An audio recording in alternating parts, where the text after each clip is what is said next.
Most people don't realize this, but The 7 Habits of Highly Effective People isn't really a productivity book. It doesn't start with time management. It doesn't start with goals. It doesn't start with success strategies. It starts with something much more uncomfortable. It starts by telling you that the reason most people are ineffective isn't because they lack information or opportunity. It's because they're trying to fix their lives from the outside instead of the inside. And that's why this book still hits decades later. Because while the world keeps selling faster hacks, smarter tools, and easier paths, Covey quietly says something most people don't want to hear. If your character is weak, your results will eventually reflect that. No amount of technique can save you long term. So in this video, we're not doing a summary, we're not listing habits, we're not doing bullet points. We're going to walk through the ideas behind the book the way Covey actually explains them, as a shift in how you see yourself, how you see responsibility, how you see time, power, relationships, and ultimately your life. And if you stay to the end, you'll see why this book isn't motivational at all. It's confrontational, quietly, relentlessly. Let's get into it. Covey begins by challenging something almost everyone believes without questioning, that if you want better results, you need better techniques, better communication tricks, better confidence, better productivity systems. He calls this the personality ethic, and he argues that it dominates modern thinking. Look confident, sound persuasive, manage impressions, optimize performance. The problem, he says, is that it's surface level. You can fake it for a while, but eventually reality catches up. So he contrasts that with what he calls the character ethic. This is older, slower, and far less glamorous. It's about integrity, responsibility, discipline, honesty, the kind of traits that don't trend on social media because they can't be packaged as hacks. Covey's argument is simple but brutal. Lasting effectiveness grows out of character, not tricks. If who you are is unstable, what you do will eventually fail, no matter how skilled you are. This is where the book quietly draws a line in the sand. Covey isn't interested in helping you win faster if the way you're winning is unsustainable. He's interested in helping you become the kind of person for whom success is a byproduct, not a performance. From there, he introduces one of the most important ideas in the entire book, and honestly, one of the most important ideas you'll ever encounter if you take it seriously. He says that between what happens to you and how you respond, there is a space. Most people live as if that space doesn't exist.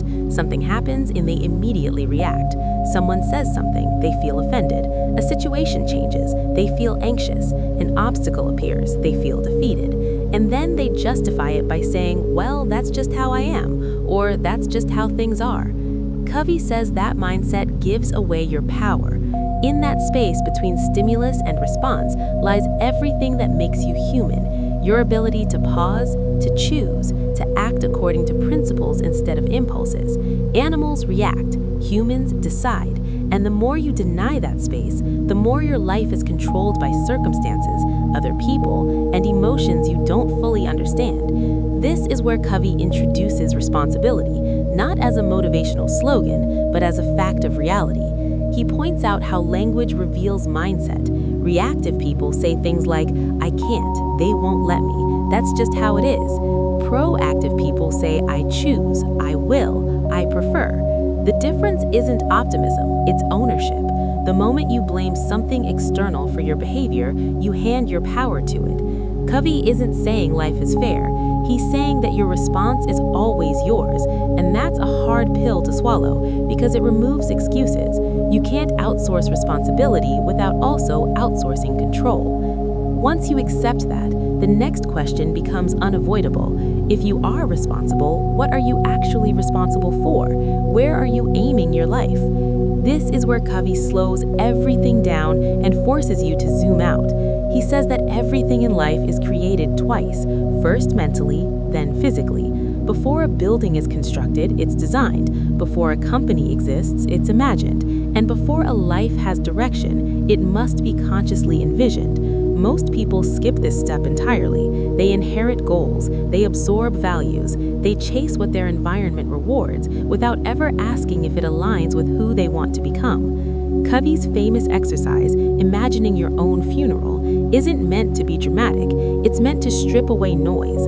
Titles fade, achievements blur. What remains is who you were to people, how you showed up, what you stood for. His point is that if you don't define that intentionally, your life will drift toward whatever is loudest, easiest, or most socially rewarded in the moment. This is why he emphasizes personal leadership before personal management. You can be extremely efficient at moving in the wrong direction. You can optimize a life that doesn't actually matter to you.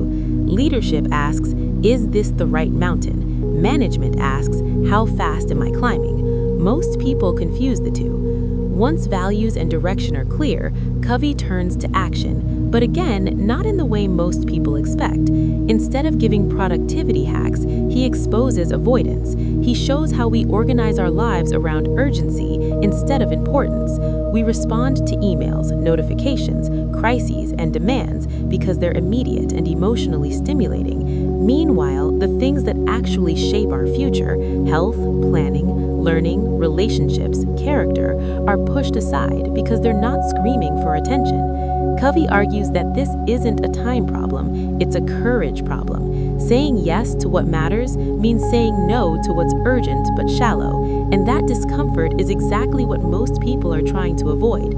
They stay busy to avoid responsibility. Productivity becomes a socially acceptable form of procrastination. He introduces the idea that real effectiveness lives in what is important but not urgent. These are the actions that don't produce instant rewards but compound over time. And here's the quiet truth Covey is pointing at. Your future is built in moments where no one is watching, applauding, or forcing you. Discipline in this sense isn't restriction, it's the structure that makes freedom possible later. Only after building this inner foundation, Covey shifts to relationships. And when he does, he challenges another deeply held assumption, that life is a competition where someone has to lose for you to win. He calls this the scarcity mindset. If you believe there's only so much success, respect, opportunity, or recognition to go around, you'll protect your share aggressively. You'll manipulate, dominate, or settle for outcomes that quietly damage trust. Covey proposes something different, not as idealism, but as realism. He argues that long-term success depends on trust, and trust collapses in zero-sum games.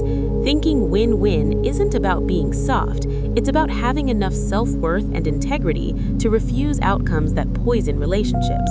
If you can only win by making someone else lose, you're operating from insecurity, not strength.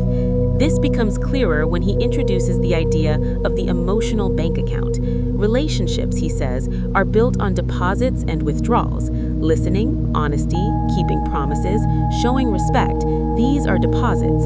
Interrupting, breaking commitments, dismissing others, these are withdrawals. Most people want influence without balance. They want to withdraw trust they haven't earned. Which brings us to one of the most practical insights in the book. Most people don't listen to understand. They listen to reply, or to judge, or to fix, or to wait for their turn to speak. Covey calls this autobiographical listening. We filter everything through our own experiences and ego. The result is that people feel unheard, misunderstood, and defensive. Covey flips the script. He says that understanding someone deeply is not weakness, it's leverage. When people feel genuinely understood, resistance drops, communication opens, influence increases, not because you're clever, but because trust is present. Persuasion without understanding creates compliance at best.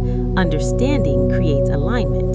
From there, Covey introduces synergy, not as teamwork theater, but as a natural outcome of trust. When people feel safe, they explore instead of defend. Differences stop being threats and start becoming resources. The best solutions don't come from compromise, where everyone loses something. They come from a third alternative that only appears when egos step back. This is where Covey quietly dismantles the myth of the lone wolf. Independence is important, but interdependence is where growth scales. If you can't work with others, your impact is capped.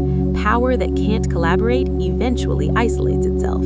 Finally, Covey closes by addressing sustainability. Even the most disciplined, values-driven person will eventually break if they don't renew themselves.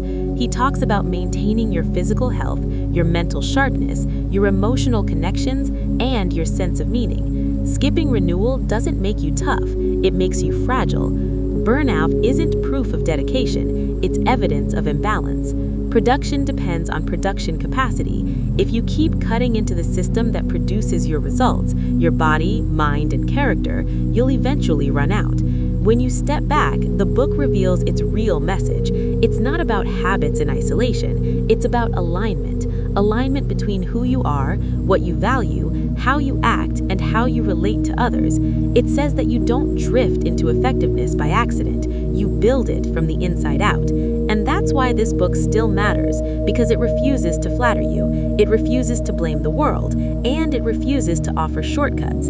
It says calmly and consistently that your life is a reflection of your choices, your habits, and ultimately your character. And whether that's empowering or terrifying,